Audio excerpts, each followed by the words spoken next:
My name is Sofia Ehrich, and I'm an art historian, researcher, and consultant for multisensory experiences. My company, the Olfactory Contractor, coaches and consults museum practitioners and others on the educational impact smell can have on the public. It is my pleasure to welcome you as the host of the Internet of Senses Institute podcast for the Sense of Smell. And today I have Professor Carl Philpott with me, who graduated from Leicester University Medical School and completed his specialist training in East Anglia, including a year of advanced endoscopic sinus surgery training in Vancouver, Canada, and smell and taste disorder training in Dresden, Germany. He's currently a professor of rhinology and olfactology at the Norwich Medical School, UEA, where he leads the rhinology and olfactology research group.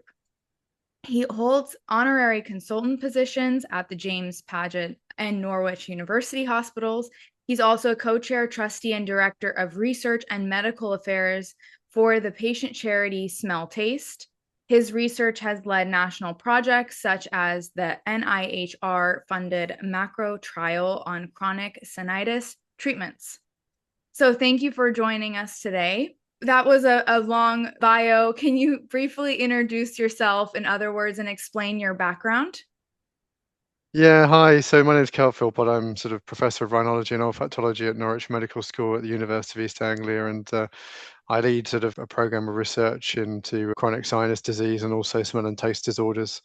And so I'm an ENT surgeon by trade, and I got into research into the sense of smell as a junior doctor, sort of grafting my way through some projects, and happened to work on developing some apparatus for testing the sense of smell, which led me on to meet Thomas Hummel in Dresden in Germany, where I sort of my passion of the subject kind of grew with his enthusiasm and mentorship, and led me to kind of be leading kind of the work I'm doing today. And you said that you are an ear. What kind of surgeon did you say? Ear, nose, and throat surgeon. Okay, ear, nose, and throat surgeon. Okay. Yes. You use the acronym, so I wanted to make sure. And so you said you met Thomas Hummel, and that's what first drew you to the sense of smell? Yes, that's right. So I was working on a sort of developing a piece of apparatus for testing sense of smell, and Thomas Hummel was running a course called the Summer School in Human Olfaction, which I signed up for and attended in the summer of, I think it was for 2005, I think it may be, when I was a junior doctor sort of trainee in the specialty. And at the end of the week, he sort of said, "Oh, you must come back and spend some time with us." So I duly went back in 2006 and did a sort of couple of months out there with him, which was great to understand sort of, his wealth of knowledge, and see how he'd run a specialist smell and taste center, and led research in the area. And then since about 2010, I've been back every year to teach on his smell and taste course that he runs. So it's an ongoing kind of association I have with Dresden, and been very beneficial one over the years. So what does one learn in a smell and taste course? Well, I guess the initial course was just understanding more about the human senses of smell and taste, and all the different things around that in terms of the epidemiology, the kind of causations, the current methods of assessing smell and taste, and then more latterly with his course and the work I do, it's about sort of looking at potential develop interventions for these areas, because even still today, there is very limited, accepted, well-researched interventions for people who suffer with smell and taste problems. Great. I would love to take that course. Is it in English?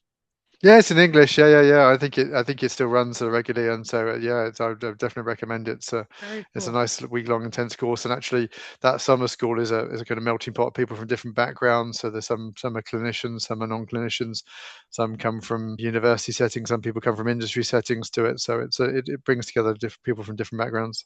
Very cool. And can you explain what rhinology and olfactology are in simple terms? Yeah, so rhinology is sort of disorders of the nose and sinuses, so things like chronic sinusitis and rhinitis that are very common disorders that affect people. So it's the kind of the medicine of that area. And olfactology, I guess, is the science, or the sort of the medical science of understanding disorders of the sense of smell. Okay, and so they're related but not the same. Yeah, exactly. Yeah, I mean, obviously there is potential for overlap. So chronic sinusitis is a condition that can affect the sense of smell. It does affect the sense of smell. whereas obviously olfactology is specifically focused on, the disorders of the sense of smell and whatever they may be. So yes, there is definitely overlap between the two. But yeah, I guess in choosing that title, when I was conveyed a sort of promotion to chair, it was really to reflect those two aspects of my work that I've been very focused on. And in what ways can we have olfactory dysfunction? So I guess broadly speaking, you could divide olfactory dysfunction into problems that stop odors getting into the top of the nose, to be able to kind of receive them on the receptors. So that's the rhinology bit, I guess, in a way, because that's the sort of the things that cause blockages in the pathway. And then there's the sort of disorder of problems that from the receptor through to the kind of brain where the signal's received. And so all the things that kind of affect that side of things, such as viruses causing damage to the receptors, or head injuries causing damage to anything from the receptor through to the brain and anywhere in between, and then neurodegenerative disease of causing changes in kind of brain function, so Parkinson's and Alzheimer's. Why is it important for us to be aware of our sense of smell and how it functions? And why is that an important part of our health? So our sense of smell does a lot for us that we take for granted. It sort of ticks along in the background, and it helps us to regulate our nutrition because our enjoyment of food is sort of based around the smell and taste of food. So if we lose that input, then nutritional status can sort of suffer. We see increasing evidence that people who can't sort of smell and or taste sort of have high sugar, high salt diets, because those are the kind of aspects that they often are left with, able to kind of perceive. And so, that the negative impacts of that around includes the things like diabetes and hypertension being potential issues with that. And obviously, those have their own kind of consequences. Generally, in terms of weight as well, people who lose a sense of smell tend to, well, one third manage to sort of maintain a stable weight, but one third manage sort of gain weight because they kind of overeat to try and sort of get some sort of stimulus from food. And then a third of people lose weight because they just lose interest in food. Both of those kind of conditions obviously have sort of negative impacts to them.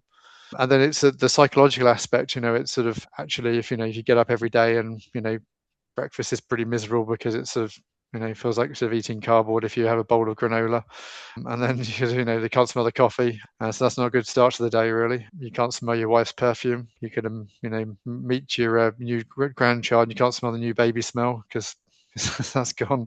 You go for a walk outside and the sort of you can't smell the freshly cut grass, and all these kind of things that sort of are part of the kind of tapestry of life that kind of bring a sort of enjoyment and quality to our life actually suddenly kind of all disappear, and suddenly everything feels a bit grey, and that can actually become quite demoralizing over time. And that's the sort of the feedback we hear from people who are affected by these conditions. And what kind of studies have you done in this? Like, because you said that's what feedback you've received.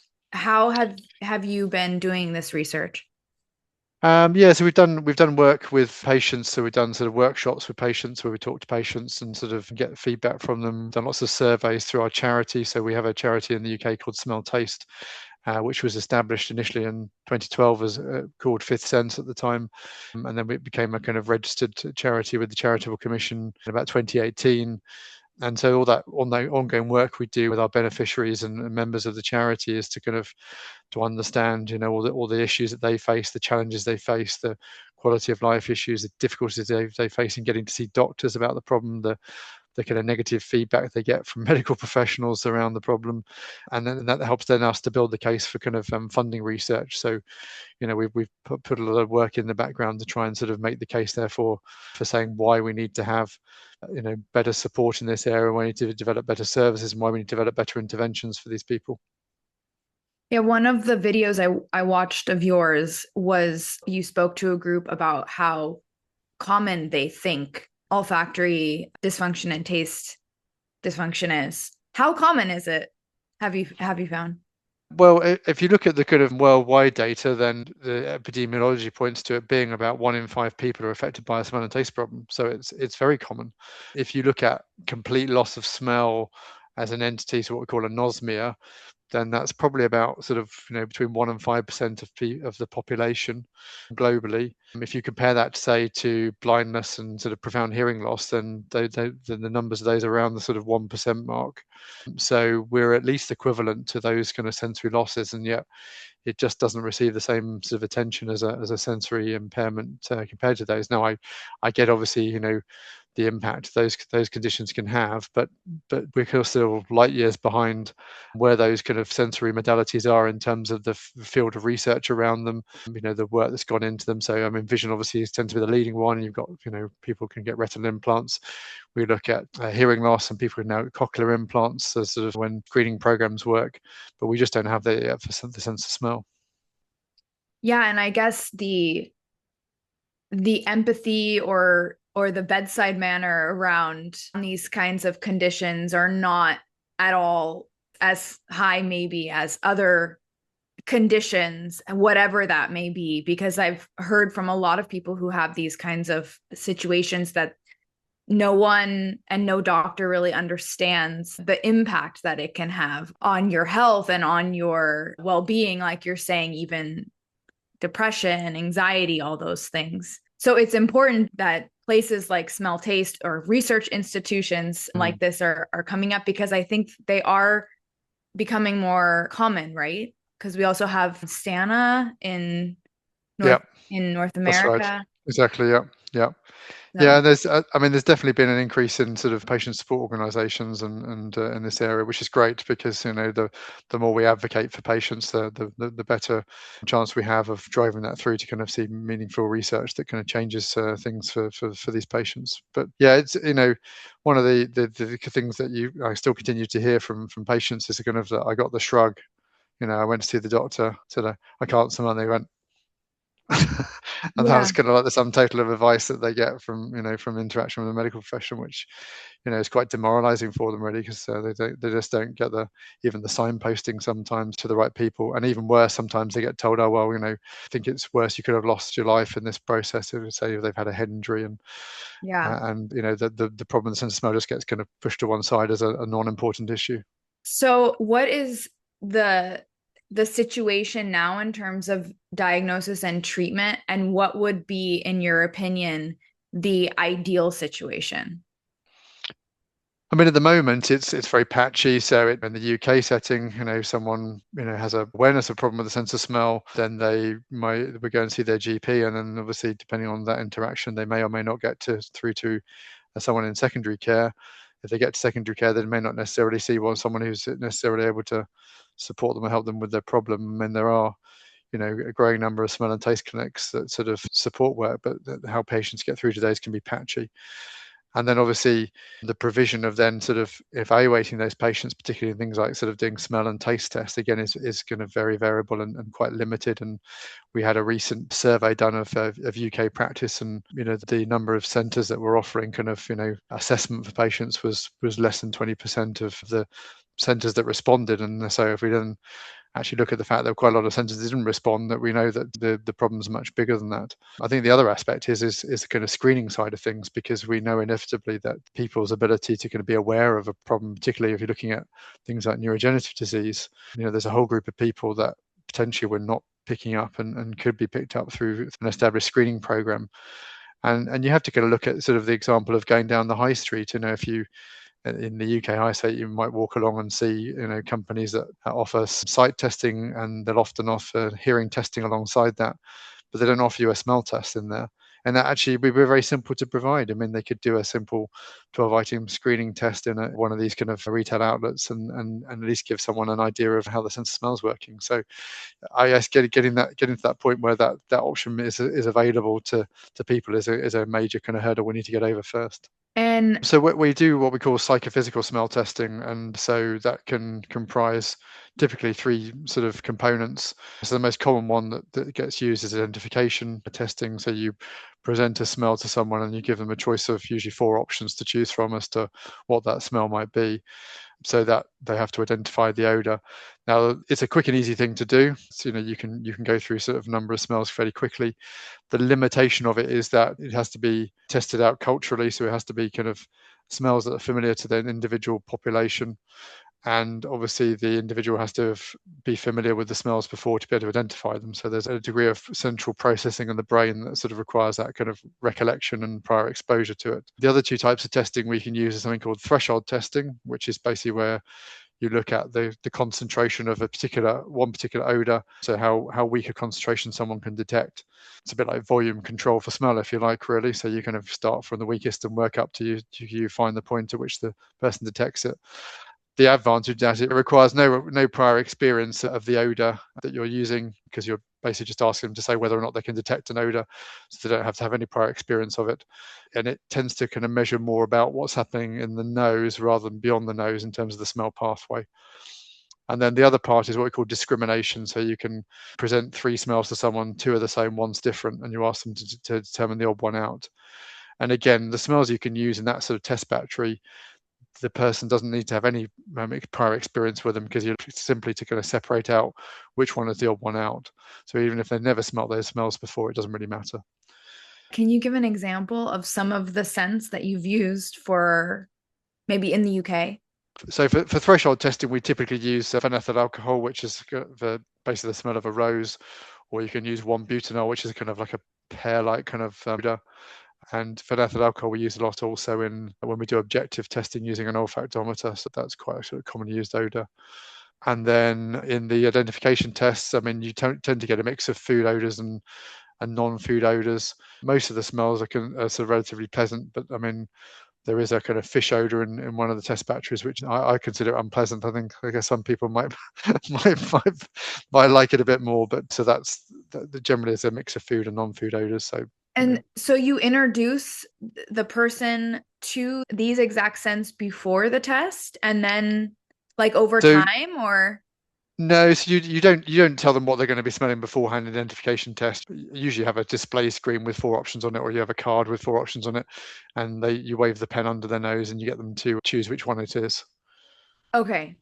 But you're assuming that they have kind of encountered that smell somewhere in their lifetime, I guess. Yeah, so I mean, we've done sort of validation work with the odors used in the test kit. So the sniffing sticks test, which is the one I generally use for clinical work and for research work, it's originated in Germany, which is sort of work that Thomas Hummel did in sort of in Dresden, and we then evaluated that in the UK setting. And so the 16 smells and identification test are all familiar to UK people, but we had to change some of the descriptors, so some of the alternative choices on there. So I think, one of the descriptors was sauerkraut, which isn't a very familiar sort of concept to a British person. Gummy bears, again, was a kind of, another sort of German descriptor. So we just changed some of the descriptors in there to make it more British.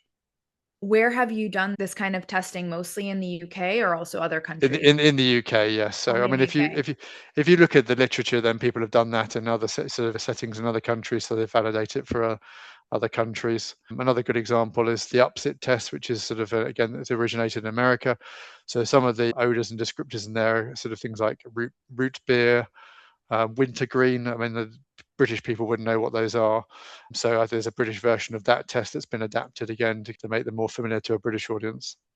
Yeah, because this is a question I've gotten a lot. That's like, how are perception or how smells change based on where you are? Like the hierarchy of the senses, for example, usually generalizes like the Western world. But if you're saying there are things in the UK that they wouldn't understand the descriptor that we use in the US, is just so interesting. But it makes Yeah. sense. I mean, root beer is kind of an American concept, I guess.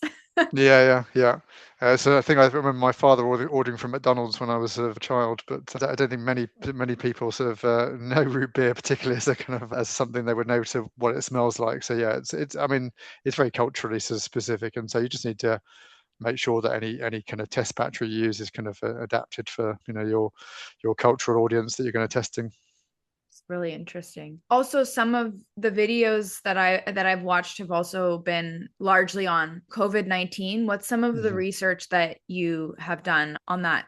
Yeah, so obviously we looked at sort of how much sort of cases of COVID-19 were accumulating, and we kind of made estimates that there's certainly kind of a half to a million people in the UK kind of with ongoing sort of COVID-related smell and taste problems. And then we've just recently completed a trial looking at vitamin A drops in patients who had COVID-related smell loss, as that sort of looking as that as potential intervention for those patients. Unfortunately, the trial result didn't show any positive benefit from using the vitamin A into the nose, so that was disappointing. But it was interesting to see that regardless of the intervention, about a third of the people in the study, regardless of whichever arm they were in, improved their sense of smell over the time they're in the study. that shows that there's a kind of 1 in 3 spontaneous recovery rate for smell and taste problems for people who suffer COVID-related smell loss. And that wasn't with any intervention from the study. It was just Yeah, well, I mean, basically what we saw was that if we compared the two arms of the study, so those who had vitamin A and those who had placebo, there wasn't any clear difference. In fact, if anything, actually, the people in the placebo arm seemed to do better in terms of their improvement than the vitamin A group, but they weren't statistically significantly different. But what we saw is if you look at the group as a whole, regardless of the arm they're in, about a third of the people got better. So we saw that were people getting better in terms of the. So one of the things we did in the study was we actually measured the olfactory bulb in these people on the MRI scan. So all these patients had an MRI scan at the beginning of the study and after 3 months, and so we're able to measure the size of their olfactory bulbs, which is obviously the kind of relay station between the smell nerves in the nose and the nerves that go onto the brain, and that structure can change in size as kind of things improve. So if it gets bigger, there was obviously an improvement in their smell function, and so we saw that the about a third of patients were getting that improvement, even though it didn't seem to be related to the vitamin A itself as a kind of intervention. interesting. And something we haven't talked about is smell training. What Mhm. is smell training and do you recommend it? Absolutely, I mean it's a thing we recommend to all patients in our smell and taste clinic, and it's a well-established sort of rehabilitation technique that's been around for over a decade now, and a number of meta-analyses have kind of shown great benefits from the intervention. I mean, the process is that you're asking people to train, usually with sort of at least 4 smells each day, exposing their sort of nose to those smells for a couple of minutes, and then repeating that again at the other end of the day. And to do that, ideally, for a 1-year period where they change the smells every 3 months. So the modified olfactory training method shows that the greatest benefits come from kind of pursuing that over a 1-year period and changing the odors every 3 months. And it's thought that basically the stimulation of the sense of smell encourages turnover of olfactory receptors and regeneration at that level. That's not proven, but that's kind of the theory of how we think it works. And obviously, it's a very simple, low-cost intervention. There's no side effects from doing it, and so people can go and do it at home, and they can use things that are in their cupboards at home to do it. So on our charity Smell Taste website, we have information there about how patients can go about it. I mean, the traditional methods have always been sort of the jars and the liquid in the jars and some of smelling over that, which which you can go and set about doing if you want to, but it doesn't mean you can't sort of do it necessarily without those. More recently, I've been involved with a project collaborating with colleagues at UCL London where we utilised the device for digital smell care. So they had a device that they took home that emitted smells and had an app to kind of regulate both the kind of smells they were given, but also the feedback that they got from doing so. And we found that the patient adherence with that process to actually kind of keeping on with the kind of program over a period of months was much better with that format than the sort of go away and do it yourself at home sort of traditional methods. So that's obviously an exciting area, hopefully, that will develop further going forwards. And when you're doing the smell training, is it that what are you thinking in your head as you're sniffing the Well, that's a good question. I guess that's down to the beholder, I suppose, as to what they're thinking. But I guess we would encourage them to kind of actively think about sort of what they're smelling. The thing I always say to patients when they're doing it is don't try and kind of grab smells that you've never smelt before or are weird and wonderful. Go for things that you knew what they were like before you had the problem. So, go with things that, if it's an orange and you know what an orange smell like, find smell an orange, and that's a fairly simple concept for you. So just keep it nice and simple, and you can focus on the kind of mentally picturing those things. Interesting, actually, I have one of my PhD students currently working on a project where we're looking at kind of memory and visualization of kind of odors, sort of potentially developing that as part of an intervention to really kind of stimulate kind of the visualization of odors in terms of rehabilitation for these people. so connecting smell and visuals? Yeah, that's right. Yeah, So can you tell us about smell taste, which was formerly Fifth Sense, right? Because I'm that's right. familiar with Fifth Sense. I didn't know that the name changed.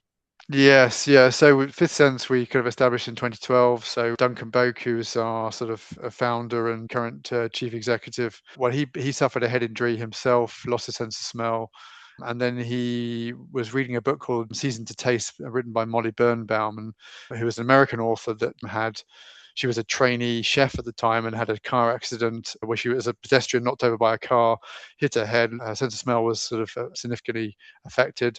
And then she basically went out and kind of spoke to people like Richard Doty in Philadelphia and researched the whole topic, wrote it into this book. And one of the things that she talked about in the book was smell training, actually, and the work that Thomas Hummel had started doing early on around that. And Duncan basically read this book and kind of had this kind of eureka moment and went, oh, that sounds like I've been missing a trick here. And so he contacted Thomas Hummel and he said, what's happening in terms of any support for people with smell and taste problems? And Thomas said, well, if you want to go and talk to someone in the UK setting, I'd go and talk to Carl.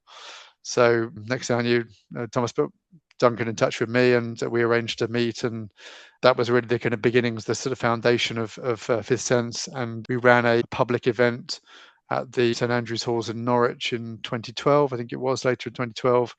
And it was a fascinating kind of moment where people that sort of came in kind of individually thought they were kind of on their own, they were unique, they were kind of just suffering with this problem that no one else knew about, no one else had. And to bring all those people together actually was kind of just a wonderful moment for all those people to realize actually they weren't alone. This was a common problem. And we had a previous MasterChef contestant who actually was from Norwich, who did some food for people that was kind of thinking about texture and taste elements, and so that if they couldn't smell, we did a whole menu that sort of to try and really kind of make it multisensory, the food that was available. And we did a few talks and we had a few posters up and things, and it was just a kind of great moment to start the process off. And that's where we began, and then moved forward. About 6 years later, we realized we're at the point of formalizing the charity. So in the UK, we have a charitable commission, so you kind of have to demonstrate you've got a certain level of income to the charity, and you've got sort of a kind of governance process in place for how you manage the charity. And so we were able to meet those criteria at that point and to formalize that. And then a bit further on, we secured sort of funding from the National Lottery, which you can apply to for funding as a charity in the UK. And eventually we were able to get to a point where we were able to allow Duncan to be able to kind of take on the role of chief executive. So we could actually, rather than just do it as a kind of hobby, he was able to kind of then to become, the paid chief executive of the charity. And then we kind of, have the board of trustees that sort of to underpin that and be able to employ members of kind of staff on the charity to be able to provide information support to people who are coming forward with smell and taste problems. So it's been a real journey. It's still an ongoing journey because we still need to get kind of funding in this area to kind of support the charity's work going forwards. What are the main goals of Smell Taste? So I guess research, education, sort of training. So those are the key things really. So I mean, educating kind of both the public about what smell and taste does for us in day-to-day life, as well as what happens when we lose it. Educating the medical profession better in terms of being more compassionate about the problem, sort of understanding the problem, understanding what we can and we can't do. And then that leads on to kind of research, kind of, for people like me to kind of try and generate funding for research for better understanding how the conditions kind of work, understanding kind of the mechanisms, but also developing interventions. That's a kind of key bit that kind of I'm working on currently. The supportive side of things is kind of supporting our members. So providing information to them, providing kind of forums and to come together and get mutual shared support with other people. And we do kind of online webinars and things like that, where sometimes experts come in and can answer questions to people in the workshops. Really great. I'm sure it will continue to grow. Yeah, hopefully, but it's always down to the funding, and that's in the current climate, it's still really challenging area to Yeah. secure funding for this, and that's the bit we desperately need kind of to do more about, really. So, wrapping up the conversation, what do you wish everyone understood about the sense of smell, especially in regards to your interests and research that you've done so far? I think it's sort of understanding, how widely it impacts us and how common it is that to lose a sense of smell, how many medical conditions are related to it, particularly in an area where we see increasing kind of burden of dementia and our aging population that we, particularly in Western countries, that's a huge burden of care to our, health systems, to our communities. And so, our sense of smell is linked integrally to that. And we haven't really kind of realized the potential for that and tapped into that yet. Yeah, and we're all continuing to get older and older. hopefully, like our longevity is better Yeah, now. And I think yeah, that means more people losing their sense of smell as they age because it function is yeah. not so great as you age. Absolutely, absolutely. Yeah, I mean, it's only dips after 65, and certainly, definitely after 80. So, yeah, yeah. I mean, that as I say, we're all getting older. Then that's going to be a bigger problem in itself. 65 already. Wow. Yeah, yeah, yeah. So if you after age 65, you start to see a reduction in the glomeruli, which is sort of the area in the olfactory bulbs where the nerves from the nose connect into the nerves that then go on to the higher centers in the brain. And so then smell training in general would be good for people who are aging. Absolutely. You hear a lot about exercising your brain through doing things like crosswords and kind of, sort of a mental stimulation. And we say that hear the same about hearing now. There's an increasing sort of body of evidence that shows that, hearing stimulation, having good hearing function is good for our keeping our brains active. But same is true of smell. If we keep stimulating our sense of smell and keep our sense of smell working and using smell training as a kind of a healthy aging tool, hopefully there's a potential, upside to doing so. And so to conclude, what are you up to now? What are you working on right now? Good question. So I'm just in the process of setting up a bit of work called the ICAST program, which we hope will sort of to be looking at developing a complex intervention for nutritional and psychological support for people with smell and taste problems. So that's one bit of work. Got applications going in to do drug trials around potential new interventions for people with post-viral smell loss, that COVID group of people that we were talking about, and also a bit of work to develop a dedicated service for smell care in hospitals, so that actually when people come into hospital, particularly thinking about sort of elderly patients who are being assessed for safety at home, and they will assess can they kind of manage to cook by themselves? Can they manage to walk down the stairs? But actually, has anyone thought about can they smell the gas, or can they smell the fact they burnt their toast? And those things aren't currently thought about. So it's kind of looking at trying to bring that aspect into kind of the care package that patients receive on discharge. That's a really interesting point to because I don't think it's necessarily classified as like medical training or something you learn in that Absolutely. Yeah. area. So that's really cool. I'm very interested to follow your journey, what you're up Thank you. to. Yeah. So there's Um, lots keeping us busy. Yeah. yeah. Well, thank you for joining the podcast, and I'll definitely keep watching out for what you're doing. Brilliant. Thank you very much.